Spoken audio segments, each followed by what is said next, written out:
2025 সাল শুরু হয়েছে মানে কঠিন অন্ধকার দিয়ে কিন্তু 25 সাল শুরু হয়েছে ভাই।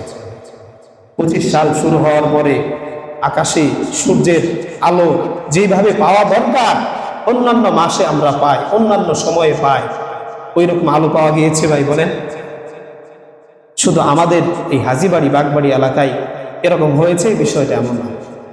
বাংলাদেশের শুরু থেকে শেষ প্রান্ত পর্যন্ত খোঁজ নিয়েছি, কোথাও সূর্যের আলো দেখা যায় না। আমাকে আপনাকে কি মেসেজ দেয়? 2025 সাল আমাকে আপনাকে মেসেজ দেয় সামনের সময়গুলা যেমন 1 তারিখ 2 তারিখ 3 তারিখ সূর্যের দেখা পেলাম না, সামনের সময়গুলো আরো বেশি অন্ধকার, সামনের সময় আরো বেশি ভয়ঙ্কর।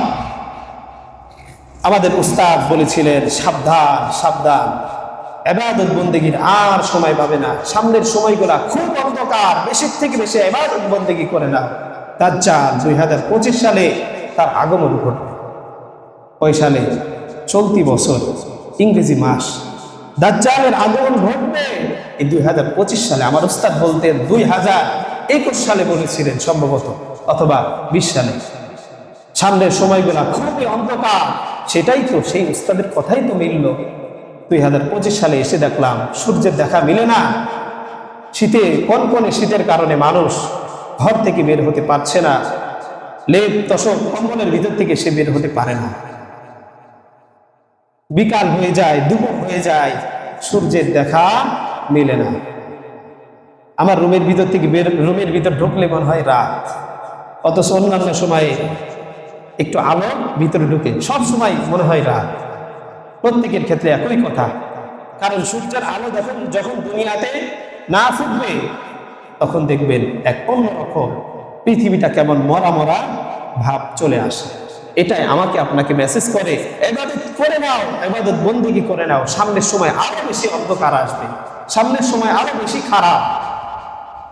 অনেকে মনে করে আর একটু বয়স হোক, একটু মুরব্বী হই, তখন আল্লাহর ইবাদতের প্রতি বেশি আগ্রহ, বেশি গুরুত্ব দিব।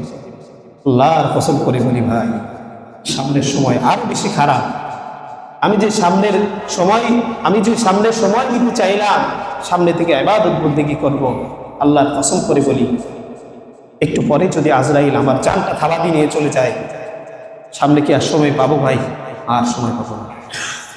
একটা বাণী কোন এক স্থানে আমি লেখা দেখেছিলাম, তুমি তোমার প্রত্যেক দিনটাকে এমন ভাবে কাটাও কেমন যেন আজকে তোমার জীবনের শেষ দিন, আজকে তোমার জীবনের শেষ দিন। আচ্ছা, কেউ যদি জানতো, কারোর পক্ষে যদি এই সম্ভব হতো, আজরাইল আমাকে আগামীকাল ফজরের পর আমার জানটা কবজ করতে আসবে, তবে আগামীকাল শনিবার সকালে আজরাইল আমার জানটা থাবাতে নিয়ে চলে যাবে। আচ্ছা বলেন তো, আজকে থেকে নিয়ে আগামীকাল ফজর পর্যন্ত বান্দা কোনো গুনাহ করতো? মানে গুনাহ করার তো কোনো সুযোগই নেই। সে ইবাদত বন্দেগী করতে করতে করতে করতে খানা পিনা, এরকম ওয়াশরুম, ওযু, ইস্তেঞ্জা সব ভুলে যাইত। এত ইবাদত করতো, ঘুম, খানা পিনা সব ভুলে যেয়ে এক আল্লাহর কদম মুবারকে সিজদায় পড়ে থাকতো। কারণ কি? আগামীকাল সকালে আজরাইল আমাকে থাবা দিবে। কিন্তু মুমিন বান্দা, শোভনীয় মুমিন বান্দার জন্য উচিত ছিল সে তার প্রতিটা দিনকে এমন ভাবে কাটাবে যেন আজকে তার জীবনের শেষ দিন। এই কথা কেউ যদি ভাবতো, তার দ্বারা আর কোনো গুনাহের কাজ করা এরকম ভাবে সুযোগ হতো না, সে আর গুনাহের কাজ করতো না। এই জন্য দুনিয়াও অন্ধকার, সামনে আরো বেশি অন্ধকার আসবে। এই জন্য ইবাদত বন্দেগী বেশি বেশি করবো তো ইনশাআল্লাহ ভাই। রজব মাসকে কেন্দ্র করে বেশি থেকে বেশি ইবাদত করি।